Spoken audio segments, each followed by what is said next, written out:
Knicks falling to a depleted Orlando Magic team at the Garden last night. Orlando without Paolo Banchero, Franz Wagner, Jalen Suggs, and three others that you can consider rotation players. And this was a Magic team that was playing second night of a back-to-back against the Knicks team that had a day of rest. And this was just, to me, the worst loss of this young season for this Knicks team. I know that loss in Utah was bad earlier this year, but this one, for the factors that I just referenced, not good.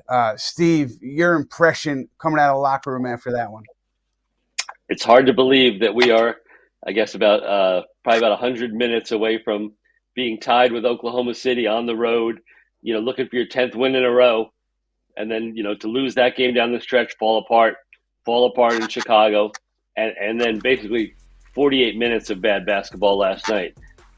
It's amazing how it turned around so quickly here.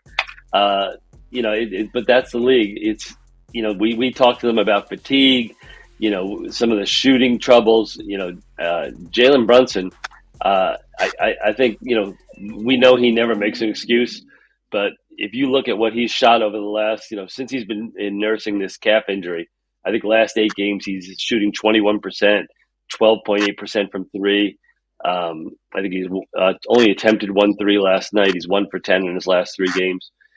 It's hard to pinpoint it just on that, on injuries, on the Towns injury, on Jalen's calf, Miles McBride. But I think, look, I think the body of work they showed before that doesn't worry me. That this is a long-term problem. But as you said, ugly loss. Hard to imagine that a Thibodeau team let go of the rope the way they did yesterday. Steve, trust the body of work. Deej, what about you? What's your panic level? What's your worry level right now after this loss to Orlando? Well, I mean, obviously it was probably the worst loss for me personally since that Houston game in Houston that I went to. Honestly, I kind of expected the Chicago game, because it was Derrick Rose night and it was a back-to-back of the main event with OKC. So I was kind of surprised just because the Magic, we're down basically half their unit and their guys. So from a scale of 1 to 10 in, I would probably put it at like a 6. Hopefully, obviously, again, we're missing our bench unit. We're missing Deuce. We're still waiting for the return of Mitch. But hopefully they could try to fix that. Like Steve already said the numbers and the question marks on Brunson. Obviously, Cat was out. So hopefully they just have to get it back together, man. But they definitely need to start looking into other avenues. That's for sure. Yeah, it can be interesting to see if the energy's there Wednesday against Toronto. If it's another low-energy game, you're going to hear more questions, comments about the minutes of the starters. If you look at it right now, through 37 games this year, the Knicks have 3 players ranked within the NBA's top 7 in minutes per game, 4 players within the NBA's top 6 in distance traveled, 4 players within the league's top 7 in total minutes. Again, 37 games, not yet halfway through the season, but certainly not nothing. So, yeah, I think keep an eye on that energy early on Wednesday in Toronto. Steve, for you, the minutes, is it point of conversation for you? Is it not something that is worth talking about? Where are you on the minutes? I think like you have kind of over the years, I kind of bristle at this criticism that Thibodeau takes on this. And you look right now, they're so shorthanded on the bench that if you want to win games, this is how you have to play it. And I think people that look only at minutes don't take into consideration the way they're doing things now. They don't practice. Practices have become almost, gone. On the road, morning shoot-arounds have been replaced by just walking through in the hotel ballroom. So they're really off the court a lot. So to me, if you say a guy's playing an extra 5 minutes, in the 48-minute game, I'm not having a problem with that. I guess where you can nitpick is, what we always see with Tom is he never lets go of the rope. And, when you're, down 15 with a minute left and he's still got his starters in there, and look, it can happen in the first minute, but it's happened numerous times in the last minute and a half where, we had RJ Barrett a couple years ago got hurt in the last seconds, Jalen Brunson in the final minute, Cat in Chicago, games that are out of reach. I understand you play to win and you want to play a guy 48 minutes. I'm all for it if it's a game. But when it's not a game anymore, it's a time to get your other guys in there.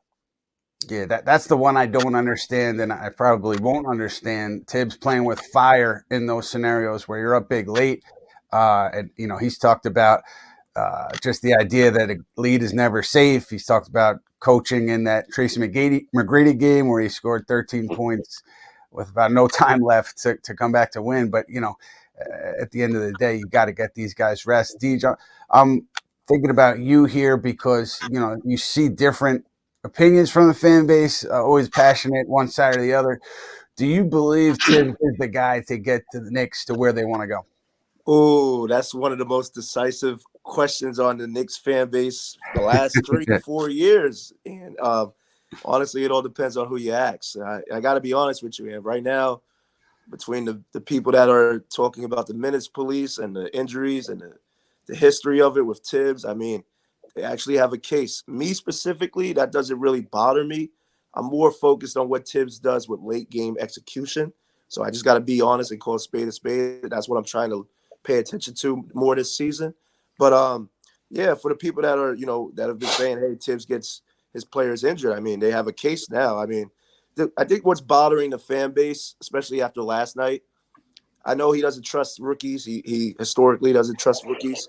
He even played Jimmy Butler back in Chicago as a rookie. I think he has to actually trust the Tyler Kolek, trust the Ariel Hakporti, Pacome Dadier, because right now, if Cameron Payne's not giving you the minutes, if Landry, he's still recovering from his shoulder, I think he has to go that way. I think that's right now what's the argument with the fans right now, because that injury stuff, it's been there with Tibbs. It's been, as seen as given. I think what people are focused on is his late game execution, at least for me, and just getting these kids in here to back up the reserves when they're struggling. So honestly, I'm in the middle end. If you asked me last year, my answer would be no.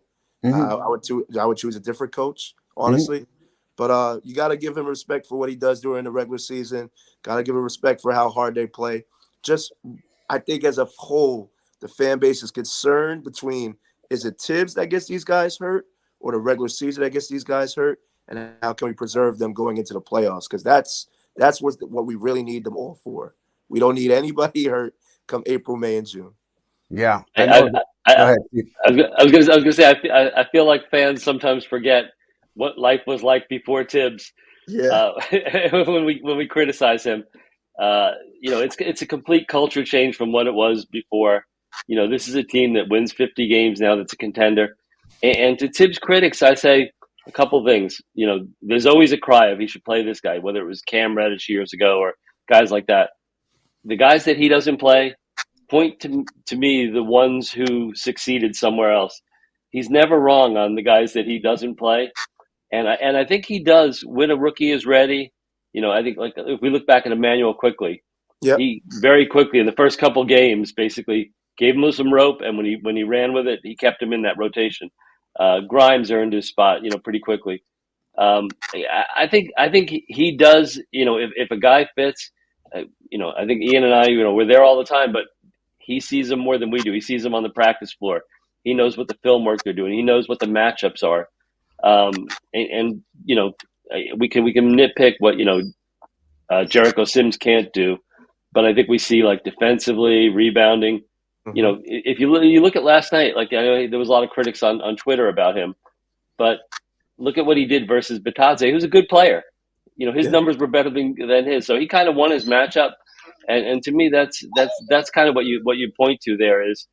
Are these veterans able to do the job? Campaign hasn't played great. Kolek is a good offensive player, but if you look at the matchups where the team's got a 6'6" guard, you can't put Kolek in there against him. It's just not a matchup right now. I think he believes in Kolek, but I think it's going to take a little time. We're still halfway through the first rookie year. I think he'll find his minutes.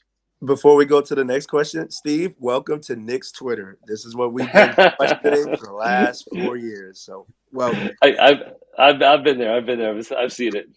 He's lived it for the last several years.